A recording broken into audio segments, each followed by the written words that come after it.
자, 오늘 설교 제목이 주 안에 우리는 하나입니다. 주 안에 우리는 하나. 다시 한번 따라서 하실까요? 주 안에 우리는 하나. 주 안에 우리는 하나.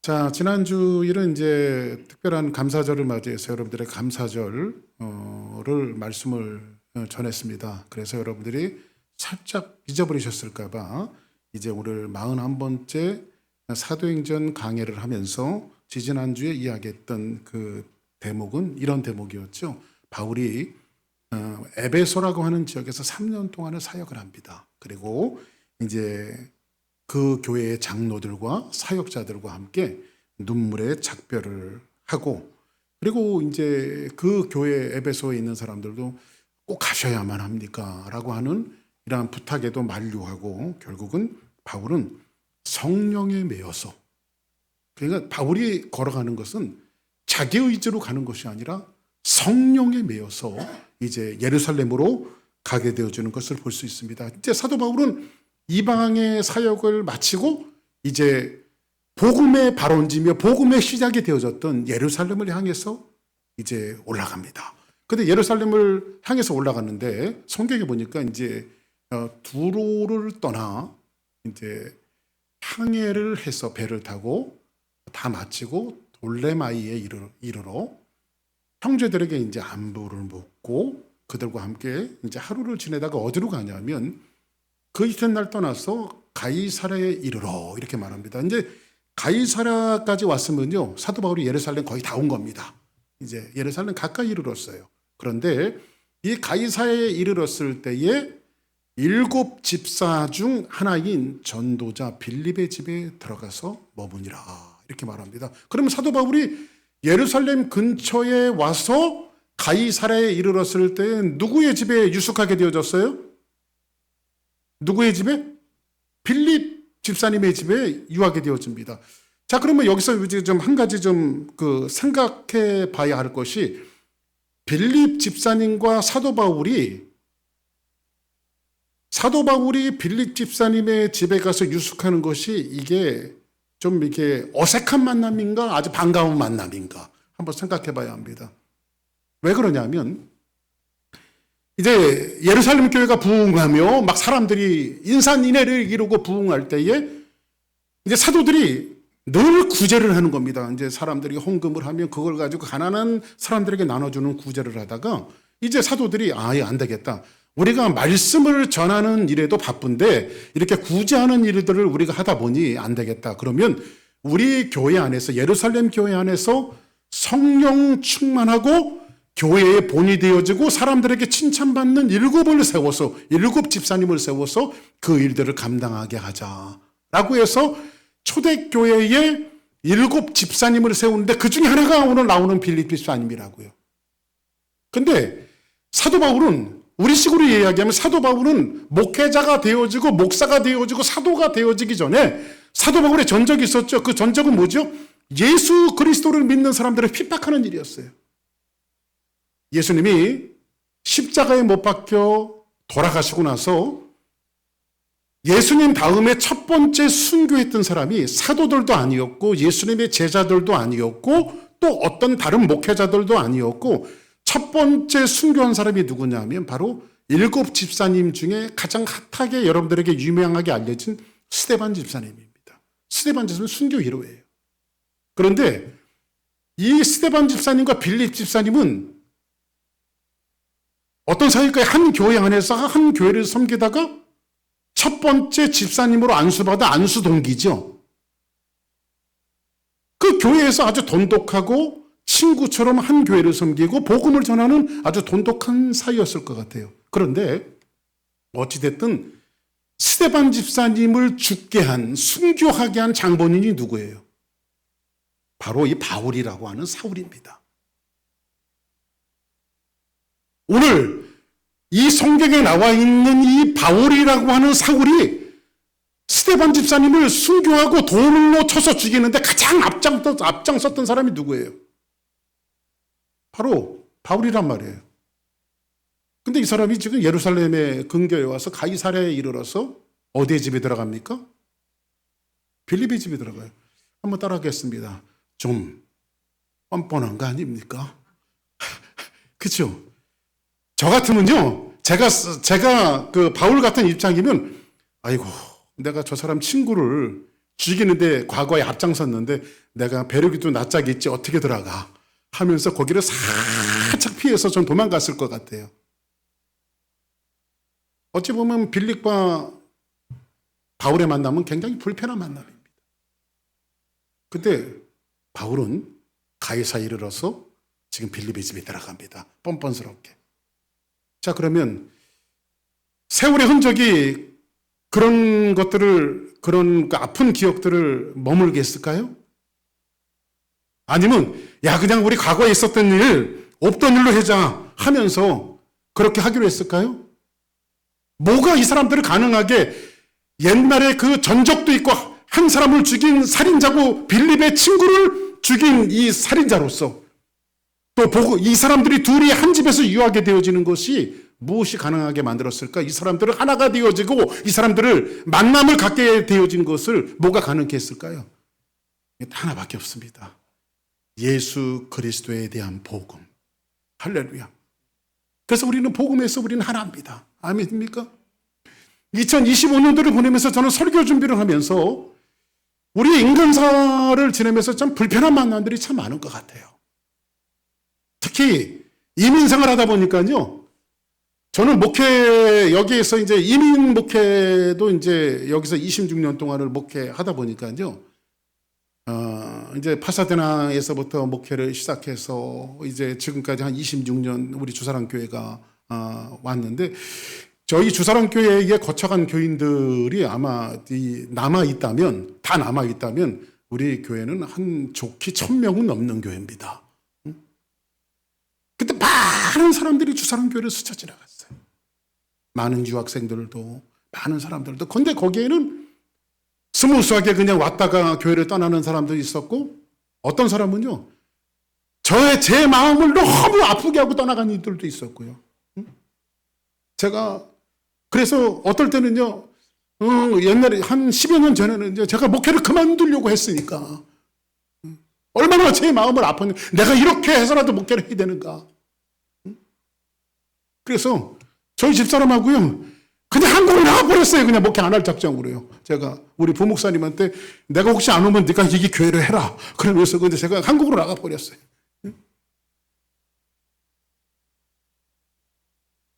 근데 그러고 이제 교회를 떠나갔는데 이 한국에서는 떠나면 잘 안 보여요. 근데 여기 이민사회에 살다 보니까 커뮤니티가 작다 보니까요. 한국 사람들이 가는 곳이 정해져 있잖아요.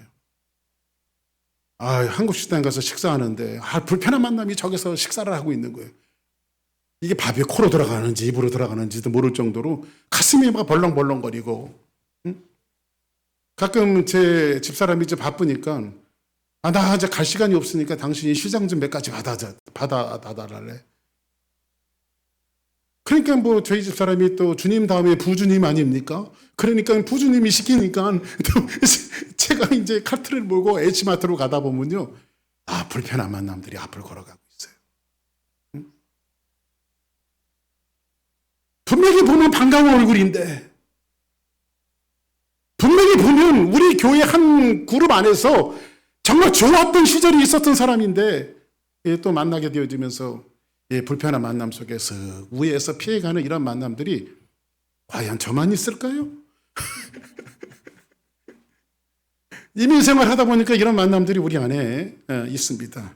아마 사도 바울과 빌립은 그런 만남입니다. 빌립 집사님이 아주 절친이었고 한 교회를 섬기고 한 교회를 행정하고 같이 전도 다니고 같이 복음을 전했고 그리고 한 교회의 집사로서 앞장서서 리더십을 가지고 열심히 섬겼던 그 스데반 집사님을 죽음으로 내몬 사람이 누구냐면 바로 사도 바울이란 말이에요. 사울이었던 그 사도 바울. 근데 그 사람이 어느 날은 가이사야에 이르러 전도자 빌립의 집에 노크를 합니다. 문을 여니까 바울이에요. 근데 이 사람들의 만남은 전혀 어색하지가 않았습니다. 반갑게 맞이하고 반갑게 들어가는 사이. 무엇이 이 사람들을 그렇게 만들었을까요? 주의 복음. 아멘. 그래서 올해가 가기 전에 한번 정리를 해보려고 합니다. 저도 먼저 전화도 한번 돌려볼 생각이고, 여러분들도 그렇게 하시기를 주의 이름으로 축복합니다.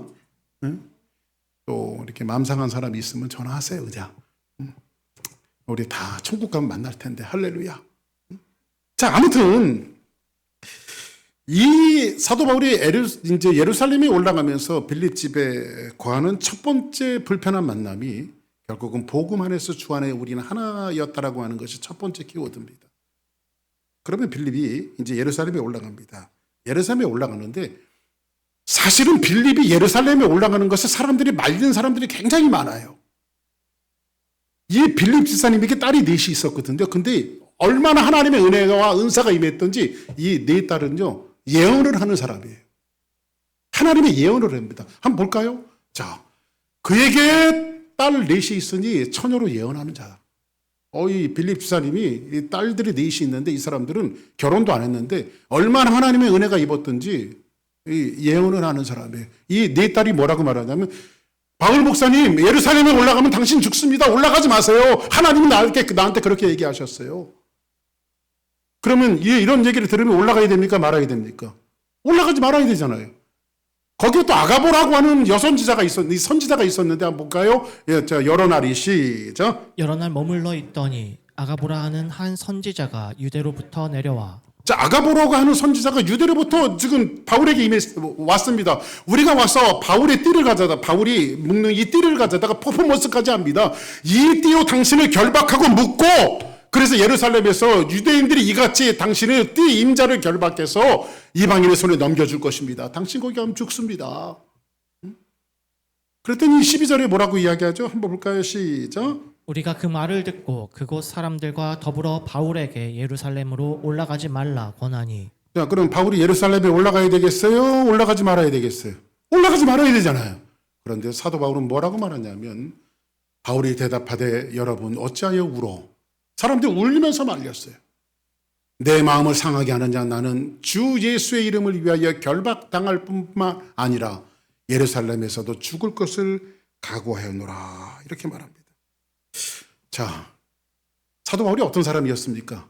옛날에는 복음을 전하는 자들을 핍박하는 이 가해자였어요. 그죠? 예수를 전하는 사람을 잡아다가 처음부터 이 종교 재판에 넘겼던 사람이었어요.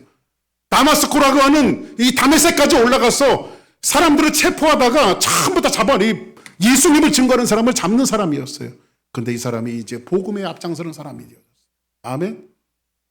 사랑하는 여러분, 우리 주사랑교회 성도들이 어떤 경로로 하나님을 섬기고 하나님을 따를지 모르지만 여러분들이 복음에 앞장서고 또한 주의 복음을 위해서 생명을 아끼지 않고 주 앞에 드려지는 그런 사람들이 이 교회에서 한 명씩, 두 명씩, 세 명씩 들어갔으면 좋겠어요. 할렐루야.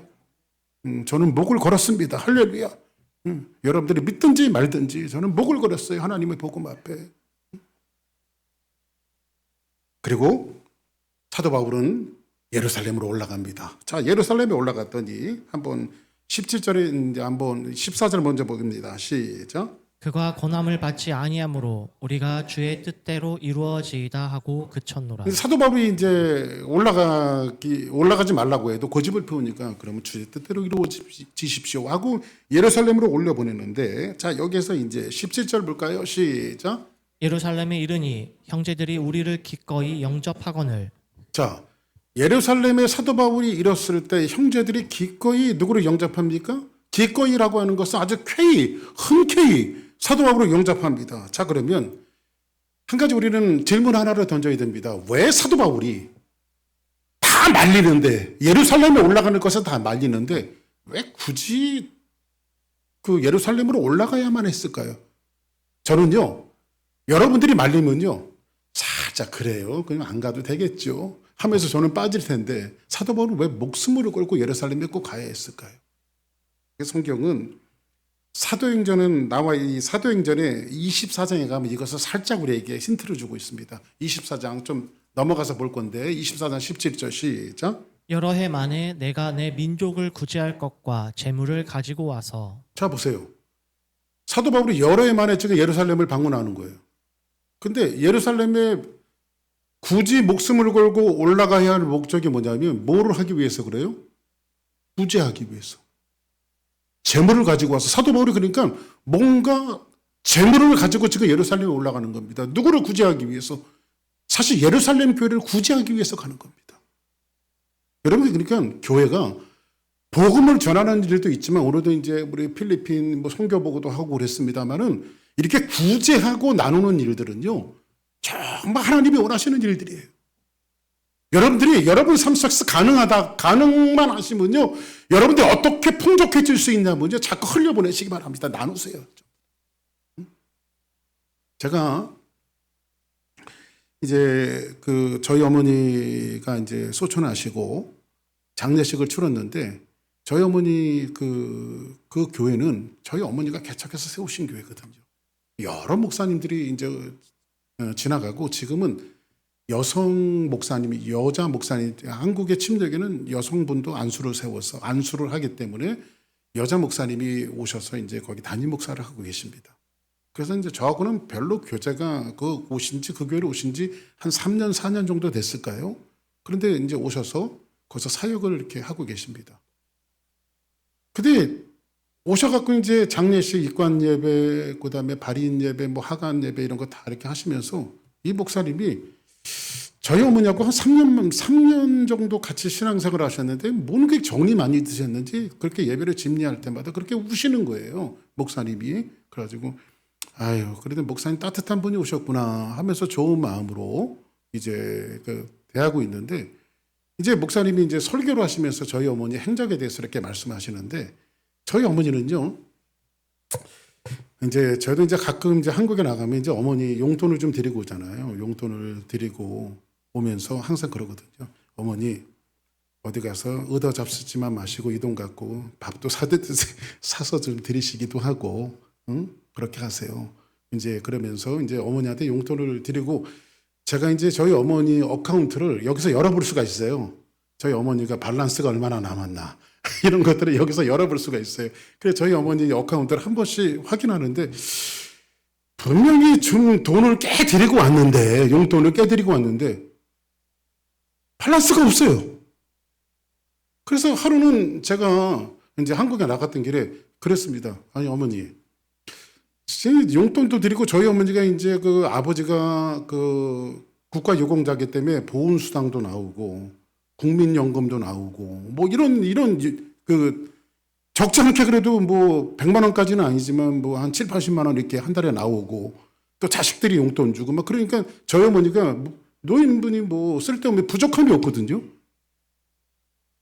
근데 항상 어카운트에 들어가면 10만 원이 없어요. 그게 너무 궁금한 거예요. 우리 어머니가 도대체 돈을 어디 쓸까? 너무 궁금한 거예요. 그래서 하루는 나가 저희 어머니한테 물었습니다. 아니 돈이 적지 않게 매달 들어오는 돈도 있고 지난번에는 제가 용돈도 적지 않게 드리고 왔는데 도대체 어머니는 이 돈이 다 어디로 가는 겁니까? 그래도 저희 형이 옆에서 듣고 있다가 야 그거 다 교회로 간다 야 그러시는 거예요. 근데 이 목사님이 오셔갖고 눈물을 흘리면서 뭐라고 말하냐면 이제 교회가 옛날에는 이제 시골 교회다 보니까 옛날에는 이렇게 잘 성장했었는데 이제 도시화가 되다 보니까 사람들이 교통이 편하다 보니까 도회지 교회로 다 빠져나가고 그 교회가 이제 어르신들하고 젊은 사람들은 몇 사람 되지 않게 굉장히 교회가 축소가 되어졌어요. 그러니까 목사님들이 오셔갖고 서바이벌 하기가 굉장히 힘들어요. 그 교회에서. 그러니까 목사님이 이제 이 여성 목사님이 오셔갖고 얼마나 절약을 하시는지 막 겨울에는 난방비도 줄이고 그다음에 여름에 핫할 때는 에어컨비도 줄이고 뭐 이렇게 막 절약을 하고 있는데 저희 어머니가 가셔서 항상 그러시는 노크를 하고 교회 가서 교회 사택이 바로 옆에 있는 노크를 하고 목사님 에어컨 팡팡 트세요. 목사님 히터 팡팡 돌리세요. 춥게 있지 말고 덥게 있지 말고 제발 돌리세요. 해갖고 그걸 갖다가 저희가 용돈 주고 뭐 나오면 그냥 다 갖다 드리는 거예요. 그냥. 다 그러면서 그걸 얘기하시면서 눈물을 흘리는 거예요. 교회 봉고차를 사는데 저희 어머니가 또 돈을 모아다가 꼬깃꼬깃 모아다가 저희 형이 그러더라고요. 야 엄마가 300만 원이나 헌금을 했단다. 야 그러시는 거예요. 여러분들 보고 꼭 그렇게 하라는 게 아니고 제가 너무 감사했던 게 뭐냐면 제가 우리 어머니 덕에 사는구나. 어머니가 섬긴 그 모습을 갖고 내가 사는구나. 사도바울의 모습을 보면서 이제 이번에 장례식을 치르면서 이제 그 동네 후배인데 덕규라고 하는 친구, 유일하게 젊은 친구가 그 하나 제 후배가 그래서 집사님으로 섬기고 있는데, 그래도 야 너라도 떠나지 않고 이 교회를 잘 섬기고 있어서 다행이다. 응? 그래서 그랬더니 저한테 그래요. 형 요즘에 교회가 굉장히 어려워요. 왜? 그랬더니 아시다시피 이제 연세 드신 분들만 남겨져 있어서 교회가 굉장히 어렵습니다. 자기가 재물을 보는데 목사님 사례비 드리기도 너무너무 빠듯하다. 마음의 부담이 확 왔어요, 제가. 응? 그래서 내년 전부터 선교하려고. 그래서 다른 목사님들 둘이나 제가 섭외를 해놨어요. 같이 돕자고. 할렐루야. 같이 돕자고. 그래서 뭐 많은 돈은 아니더라도 요즘에 환율이 좋잖아요. 그래가지고 그 2명 목사님들하고 의기투합을 해갖고 목사님 사례비 정도는 우리가 만들어드리자. 목사님 사례비 정도는 우리가 만들어드리자. 해갖고 의기투합을 했습니다. 할렐루야. 지금 사도 바울이 예루살렘 교회를 올라가는 목적이 구제하러 올라가는 거예요. 근데 구제를 하러 올라가는데 그 당시에는요, 예루살렘에 극한 가뭄이 왔어요. 그러니까 예루살렘 교회에 가난한 사람들이 들어가는 거 먹고 살기가 힘든 거예요. 왜냐하면 가뭄이 들어갔고 먹고 살기가 힘든 거예요. 근데 복음이 어디서부터 출발했습니까?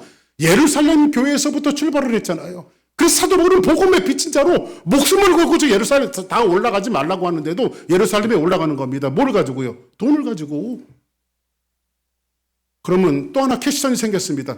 도대체 사도 바울은 이 돈이 어디서 생겼을까요? 복음을 전하는 사람이. 응? 뭐 벌이하는 사람도 아닌데 이 사도 바울은 돈이 어디서 생겼을까요? 이거를요, 사도행전은 이야기하지 않는데 노마서에서 이것을 밝히고 있어요. 노마서에서. 한번 노마서 볼까요? 자, 시작. 그러나 이제는 내가 성도를 섬기는 일로 예루살렘에 가노니. 그러나 이제는 내가 성도를 섬기는 일로, 성도를 섬기는 일이 뭡니까? 구제하는 일로 어디로 간대요? 예루살렘에 간다. 이제 예루살렘에 지금 극한 가뭄이 들어서 교회 다니는 성도들이 헐벗고 배고프고 이제 구제가 필요하게 되어졌다. 그래서 내가 예루살렘에 올라간다. 로마 교인들에게 밝히고 있어요. 그런데 이 로마 교회 이 교회를 돕는 주체를 소개하고 있는데 이는 마게도냐는 어디입니까? 그럼 마게도냐에서 생긴 교회가 어느 교회죠? 바로 빌립보 교회예요. 빌립보 교회는 예루살렘 교회처럼 토종 유대인들이 모여 있는 교회입니까? 이방인의 교회입니까? 이방인 교회죠. 이방인 교회였던 빌립보 교회가 자기의 1호점이었던 예루살렘 교회가 힘들고 어렵다는 소식을 듣고 이 사람들이 연보를 모았어요. 헌금을 모았어요. 자, 보세요. 마게도냐와 아가야는 어디입니까? 아가야 어디입니까? 바로 고린도 교회예요. 고린도 교회. 빌립보 교회와 아가야에 있는 고린도 교회가 예루살렘 성도 중 가난한 자들을 위하여 기쁘게 얼마를 뭐 했습니다? 연보하였습니다. 사도 바울에게 지금 고린도 교회와 빌립보 교회가 연보한 것을 가지고 목숨을 걸고 구제하기 위해서 가는 거예요. 할렐루야. 예? 이것도 복음이니까 구제하기 위해서 올라가는 거예요. 그 제가 지난주에 여러분들 연보에 대한 의미를 말씀드렸죠. 연보가 뭐라고 말씀드렸습니까? 연자가 여러분들 무슨 연자로 했죠? 연자라고 했잖아요. 버린다. 그죠? 여러분들 우리에게 가장 큰 연보는 누구라고 말했어요? 하늘 보좌 버리신 예수 그리스도께서 하늘 보좌를 버리시고 우리에게 크나큰 연보가 되셨어요. 그죠? 예수님이 우리의 연보에 자기를 다 버리시고 이 땅에 내려오셨으니까. 그리고 우리에게 구원을 주시고 은혜를 주시고, 그죠? 하나님의 자녀로 살아갈 수 있는 은혜를 누가 하신 겁니까? 예수님이 연보 되신 거예요. 우리. 그래서 예수님은 우리에게 뭐라고 말씀하십니까? 내가 너희들에게 연보가 되어줘서 내 몸을 내어줘서 구원을 주고 복음을 주고 너희들을 살게 했던 것처럼 너희들도 너희 이웃과 삶을 위해서 너희들이 기꺼이 연보가 되어주라고 말하죠. 지금 사도 바울이 이 일들을 위해서 지금 올라가고 있는 거예요. 로마서 다시 한번 보겠습니다. 15장 27절 시작. 저희가 기뻐서 하였거니와 또한 저희는 그들에게 빚진 자니 만일 이방인들이 그들의 영적인 것을 나누어 가졌으면 육적인 것으로 그들을 섬기는 것이 마땅하니라. 할렐루야. 사도 바울이 이것을 왜 구제를 해야 되는가를 이렇게 밝히고 있어요. 저희가 기뻐서 하였거니와, 억지로 한 것이 아니라 기뻐서 했다고 말하고, 또한 저희는 그들에게 뭐한 자니 빚진 자니. 왜 빚졌을까요, 여러분들? 제가 제가 어릴 때부터 저희 어머니가 다녔던 교회가 제가 주일학교 때부터 섬겼던 교회고 자라났던 교회고 거기에서 제가 신앙을 알았고 예수 그리스도를 알았고 믿음을 알았고 그리고 거기에서 제가 목사가 되어졌어요. 제가요. 근데 우리 모교회가 어렵다는 소식을 듣고요. 저는 가만히 있을 수가 없어서 왜냐하면 저는 태평침례교회에 저는 복음의 빚진 자이기 때문에 그렇습니다. 제 모교회. 그래서 닿는 한까지 그 교회가 살아날 때까지 다시 한번 선교해 보려고요. 우리가. 거기는 그 교회는 저에게 뭘 줬습니까? 복음을 알게 했고 예수 그리스도를 알게 했고 하나님의 구원이 뭔지를 알게 했고 영생이 무엇인지를 알게 한 교회가 바로 그 교회이기 때문에 저는 복음의 빚진 자입니다. 그러면 내가 복음의 빚진 자였으면 예루살렘 교회에서부터 시작되어진 하나님의 복음이 시작되지 않았다면 빌립보 교회도 없었을 것이고 고린도 교회도 없었을 것이고 이방인 교회도 없었을 것입니다. 그래서 사도 바울은 뭐라고 말합니까? 예루살렘 교회를 도와야 하는 정당성은 뭐냐면 우리는 복음의 빚진 교회이기 때문에 그 교회를 도와야 한다. 할렐루야. 그래서 여러분들 선교하고 구제하는 마인드가 내게 있는 것을 생생내면서 주는 것이 아니라 복음의 빚진 자로 하나님께서 여러분들을 혹시 부자로 만드시거든 여러분 복음의 빚진 자로 이러한 구제 사역을 하십시오. 흘려보내십시오. 나누십시오. 그러면 하나님 반드시 그런 자들의 손을 통해서 놀랍게 축복하시고 여러분들이 평생 나누고 베풀 수 있는 자리에 여러분들 올려놓으실 거예요. 목사님 우리 교회부터 어떻게 해보고 그런 얘기하지 마시고요. 우리 교회 어떻게 되어져 가니까 우리는 지금부터 어려울 때부터 나눔을 실천할 때 하나님 우리 교회를 그런 교회로 만들어내실 거예요. 저는 그렇게 믿습니다. 그리고 나서 뭐라고 말하죠? 한번 28절 볼까요? 시작. 그러므로 내가 이 일을 마치고 이 열매를 그들에게 확증한 후에 너희에게 들렀다가 서바나로 가리라. 할렐루야. 여러분들 예루살렘 이 유대인들은요 3가지 기도를 합니다. 아침마다 일어나면 3가지 기도를 하거든요. 첫 번째 기도가 뭔지 아십니까? 오 하나님 나는 이방인으로 태어나지 않은 것을 감사합니다. 왜냐하면 이스라엘 사람들은 이렇게 다니다가요 혹시 이방 땅을 밟으면요 막 먼지를 털어버립니다. 이방 사람들은 구원은 자기에게만 있다고 생각하고요 이방 사람들은 개돼지 취급했어요. 그래서 이스라엘 사람들의 첫 번째 기도는 오 하나님 내가 이방인으로 태어나지 않은 것을 감사합니다. 두 번째 기도는 뭔지 아십니까? 오 하나님 내가 여자로 태어나지 않은 것을 감사합니다. 왜냐하면 여자는 숫자에도 들어가지 않았어요. 세 번째 기도가 뭔지 아십니까? 오 하나님 내가 종으로 태어나지 않은 것을 감사합니다. 근데 이제 예루살렘 교회가 어떤 교회입니까? 그 사상으로 똘똘 뭉쳐져 있는 유대인들이 모인 교회가 예루살렘 교회예요. 근데 이방 사람들로 구성되어졌던 빌립보 교회와 고린도 교회 사람들이 연보를 보내왔을 때 야, 우리가 먹을 게 있고 못 먹을 게 있지. 그래도 곧 죽어도 곤센날이다. 우리가 자존심이 있지. 저 이방인들이 보낸 헌금을 우리가 받아? 이렇게 했을 만도 해야 하네요. 그렇게 하잖아요. 그래서 제가 아까 그 저의 어릴 때부터 자랐던 모교회 목사님에게 장문의 이메일을 보냈습니다. 목사님 이만저만해서 아무개 집사님한테 교회에 대한 소식을 제가 들었습니다. 내가 교회 소식을 충분히 접하지 못해서 죄송합니다. 나는 그 교회에서 이렇게 자라났고 그 교회에서 주님을 알았고 그 교회에서 자라나서 내가 목사가 되어졌고 뭐 이런 장문의 이야기를 하면서 교회가 어렵다는 소식을 듣고 이렇게 제가 이런 몇몇 목사님들이 구성되어져서 교회를 섬길 것을 생각을 했는데 이것이 신뢰가 되지 않기를 원합니다. 그래서 장문의 편지를 보냈더니 목사님이 눈물을 이렇게 흘리는 모습들을 그려갖고 저한테 보내시면서 하나님께서 목사님을 통해서 우리 교회에게 주시는 선물로 알고 저는 받겠습니다 하는 서신을 받았어요. 얼마나 감사한지. 주는 이도 감사하고 받는 교회도 감사하고. 예루살렘 교회가 자존심이 있었을 텐데 어떻게 하냐면 이렇게 말합니다. 예루살렘에 이런 형제들이 우리를 기꺼이 영접하고. 어떻게 기꺼이 영접하고. 할렐루야. 그리고 나서 뭐라고 말합니까? 18절 볼까요? 시작.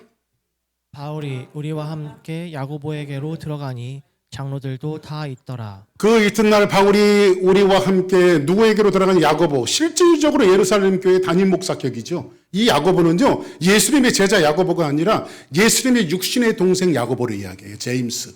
그래서 여러분들 그 성경에 나오는 야고보서는요, 예수님의 동생 야고보가 쓴 이 서신이 바로 야고보서예요. 예수님의 제자 야고보가 아니고. 그래서 이 야고보는 어떤 별명을 갖고 있습니까? 낙타 무릎. 얼마나 많이 기도를 했는지 무릎이 그냥 굳은 살이 매길 정도로 낙타 무릎이라고 하는 이니셜을 갖고 있을 정도로 기도의 사람이었어요. 예루살렘 교회 실질적인 담임 목사 격인 야고보입니다. 근데 야고보에게로 들어가니 장로들도 다 있더라. 그리고 나서 뭐라고 말합니까? 19절 시작. 우리 무난하고 하나님이 자기의 사역으로 말미암아 이방 가운데서 하신 일을 낱낱이 말하니 이만저만 해갖고 내가 이렇게 다니면서 여기서 몇 개월 사역하고 여기서 몇 년 사역하고 막 이방 사람들이 하나님 앞에 돌아온 일들이 이렇게 있었습니다 하면서 선교 보고 비슷하게 선교를 한 거예요. 그랬더니 20절 볼까요? 시작. 그들이 듣고 하나님께 영광을 돌리고 바울더러 이르되 형제여 그대도 보는 바에 유대인 중에 믿는 자 수만 명이 있으니 다 율법의 열성을 가진 자라. 할렐루야. 지금 보세요. 그들이 사도 바울이 이야기하는 이야기를 다 듣고 뭐라고 얘기합니까? 야고보와 그 예루살렘 교회 콧대 높은 예루살렘 교회 형제들이 장로들이 뭐라고 이야기합니까? 사도 바울 보고 뭐라고 이야기해요? 형제요. 이렇게 말합니다. 이거는 여러분들 돈 얼마를 받아들이는 그 수준에서 아니라 지금 예루살렘 교회가 유대주의로 똘똘 뭉쳐져 있는 예루살렘 교회가 지금 이방인 교회를 그대로 받아들이고 있다는 거예요. 주 안에서 우리는 하나라는 거예요. 얼굴색도 틀리고 피부 색깔도 틀리고 우리는 노란색 갖고 있고 하얀색 갖고 있고 검은색을 갖고 있어도 우리는 주 안에서 하나라는 거예요. 하나. 할렐루야. 예수 그리스도 안에서 하나라는 거예요. 그거를 지금 이 이방 교회를 예루살렘 교회가 받아주면서 지금 주 안에 우리는 하나라고 하는 사실을 이 말씀을 통해서 우리에게 받아들이고 있는 거예요. 그리고 사도 바울 보고 뭐라고 말하죠? 형제요, 오 형제요. 아마 이 성경에 나와 있지 않았지만 사도 바울이 오 형제 했을 때 눈물이 났을 것 같아요. 사도 바울은요, 인사이더가 아니라 항상 아웃사이더였어요. 항상 의구심을 갖고 있는 사람이었습니다. 바울 서신이 신약 성경의 대부분 아닙니까? 그죠? 근데 바울 서신에 항상 시작될 때마다 쓰는 용어가 뭔지 아십니까? 하나님으로부터 부름받은 나 사도 바울은. 그러니까 자기를 항상 사도라고 이야기하고 있어요. 여러분 베드로 전후서를 보세요. 베드로가 자기를 사도라고 이야기하는지. 요한복음을 보세요. 요한이 자기를 사도라고 말하는지. 그냥 굳이 박 목사가 목사라고 얘기하지 않아도 동네 사람 다 알아요. 제가 목사인 걸. 근데 목사가 불명한 사람은 자기가 목사라고 얘기하고 다닌다고. 나 목사인데요. 이러면서 다닌다고요. 근데 저는 제가 목사라고 선전하지 않아도 그냥 다 제가 목사인 줄 알아요. 저 사람이 어떤 백그라운드를 갖고 있고 어떤 신학교를 나오고 어떻게 목사 한 수 받고 이거는 뭐 제가 굳이 얘기하지 않아도 뭐 동기들도 많고 그러니까. 응? 근데 그거 아닌 사람들 어떻게 될까요? 이 사도 바울은요, 항상 사도 컴플렉스가 있었어요. 복음 전하는 곳마다 가면 이런 얘기를 합니다. 저 사람 목사 맞아 저거? 아닌 것 같은데. 이런 의구심들이 굉장히 많았었다고요. 근데 이 사도 바울이 사도 컴플렉스가 있었는데 본부격인 예루살렘 교회에 가서 담임 목사격인 야고보가 그리고 그의 장로들이 오 형제요라고 하는 것은 그의 사역과 그의 사역적인 위치와 그리고 그가 하나님으로부터 부름받은 하나님의 사역자라고 하는 것들을 공식적으로 인정해 주는 거란 말이에요. 대단하죠. 얼마나 감사했을까. 응? 저는 전도사 때 제가 목회를 시작을 했거든요. 목사 한 수 안 받고 제가 95년도 7월 25일 날 1995년도 7월 25일 날 목사 한 수를 받았거든요. 근데 목회는 91년도부터 시작됐어요. 전도사로. 뭐가 그렇게 급했는지. 근데 한국은요 아주 까다롭습니다. 성례전을 못하게 해요. 이 전도사들이 어디 감히 성찬식을 집례하고 침례식을 집례합니까? 그런 거 못하게 해요. 한국. 뭐 여기도 마찬가지고 한국 목사님들은 성례전은 목사님들에게 주어진 고유의 권한이라고 생각하고, 그래서 그런 거 하면은 옆에 목사님, 선배 목사님을 꼬다가, 목사님 우리 교회에서 성찬식을 해야 되는데 오셔서 성찬식을 해 주십시오. 근데 마침내 95년도 7월 25일 날 목사 안수 받으면서 목사님을 꼬우는 사태가 안 벌어졌단 말이에요. 그리고 제가 스스로 얼마나 감격스러운지, 첫 번째 제가 성찬식을 거행할 때는 얼마나 많은 눈물을 흘렸는지 몰라요. 제가 아마 사도 바울은 그랬을 것 같아요. 그리고 나서 사도 바울은 예루살렘 교회에서 정말 이방인 교회를 저급하게 생각했던 그 교회가 주 안에서 하나가 되어지는 것들을 보면서 사도 바울은 에베소서에서 이렇게 밝히고 있습니다. 시작. 이제는 전에 멀리 있던 너희가 그리스도 예수 안에서 그리스도의 피로 가까워졌느니라. 그는 우리의 화평이시니라. 둘로 하나를 만드사 원수된 것 곧 중간에 막힌 담을 자기의 육체로 하시고. 할렐루야. 여러분들, 그리스도 안에서 여러분들이 무엇이 여러분들을 나누고 있습니까? 무엇이 여러분들을 분리하고 있습니까? 주 안에서 그리스도의 피로 나눈 자들이 진정으로 하나가 되어질 때에, 진정으로 하나가 되어질 때에 남북의 문도 열리고, 할렐루야. 남한과 북한은 하나 아니에요, 그렇죠? 한 민족 아닙니까? 아무리 딴 나라 하자고 얘기해도 우리는 한 민족, 한 언어를 쓰고 피로 나눈 형제 국가 아닙니까, 그렇죠? 북한이. 근데 이거를 가능케 하는 것이 권력과 힘이 가능케 합니까? 이방인 교회와 유대인 교회가 하나로 묶은 것은 뭐로 묶었습니까? 복음 안에서 그리스도의 피가. 할렐루야. 빌립과 사도 바울의 어색한 만남이 화해의 만남과 축복의 만남으로 뭐가 묶었습니까? 그리스도의 보혈이, 그리스도의 은혜가. 할렐루야. 그러면 남북이 어떻게 만나야 되겠어요? 정치적으로 해결해야 된다고 전말의 말씀입니다. 복음의 힘으로, 하나님의 말씀으로, 저 북녘 땅에 하나님의 복음이 들어갈 때 하나님의 말씀이 선포되어지고 어떻게 하든지 그 안에서 교회의 부흥이 일어날 때 기독교 정신과 기독교의 복음이 남북이 하나가 되어지고 흩어졌던 모든 것들이 하나가 되어지는 놀라운 역사가 있단 말이에요. 아멘입니까? 그리고 사도 바울은 예루살렘으로 올라갑니다. 근데 예루살렘에 올라갔더니 해프닝이 일어나요. 한번 볼까요? 시작. 그가 급히 군인들과 백부장들을 거느리고 달려 내려가니 그들이 천부장과 군인들을 보고 바울을 치기를 그치는지라.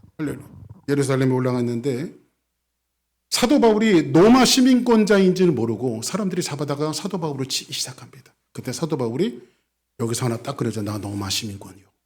너희들이 죄도 정하지 않냐고 로마 시민권자를 이렇게 매질을 해? 내가 가이사에게 상소하노라. 로마 황제에게 상소를 하죠. 그리고 나서 사도 바울은 이제 자격 획득을 했어요. 무슨 자격? 목사로서, 사도로서, 본국격인 예루살렘 교회에서 공인된 사역자로서 이제는 비록 자유의 몸이 아니지만 죄수의 몸으로 어디로 갑니까? 로마로 향합니다. 누구에게 재판받기 위해서? 가이사에게 재판받기 위해서. 할렐루야. 비록 그것이 죽음의 길이고 순교의 길이고 거기서 이슬처럼 사라지는 형량의 길이라 할지라도 이제 이후에 맨 마지막 부분에서 사도 바울이 죄수의 몸으로 예루살렘을 향하는 그 모습을 보여주고 있는데, 그 모습은 사도행전을 기록했던 누가는 어떤 관점으로 보냐면 패배한 인간으로서가 아니라 승리한 하나님의 복음을 증거하는 사람으로서 로마의 한 심장으로 들어가는 것으로 이 누가는 묘사를 하고 있어요. 할렐루야. 사랑하는 여러분, 우리 주사랑교회 성도들은 복음 안에서 하나입니다. 할렐루야. 저희는 좀 어색해 그러지 말고 먼저 가서 손 내밀고 안아주고, 그리고 우리는 다 그리스도 안에서 하나가 되어지잖아요. 목사님 저는 숫기가 없었어요. 그것도 바꾸세요. 그냥 숫기 있게 하면 되지. 네, 그리스도 안에서 하나가니까. 할렐루야. 이런 모습을 갖고 정말 그리스도 안에서 하나된 공동체가 주사랑교회가 먼저 될 때에 이것이 실선 교회를 변화시키고 세상을 변화시키는 아름다운 결실과 은혜들이 있기를 주의 이름으로 간절히 축복합니다.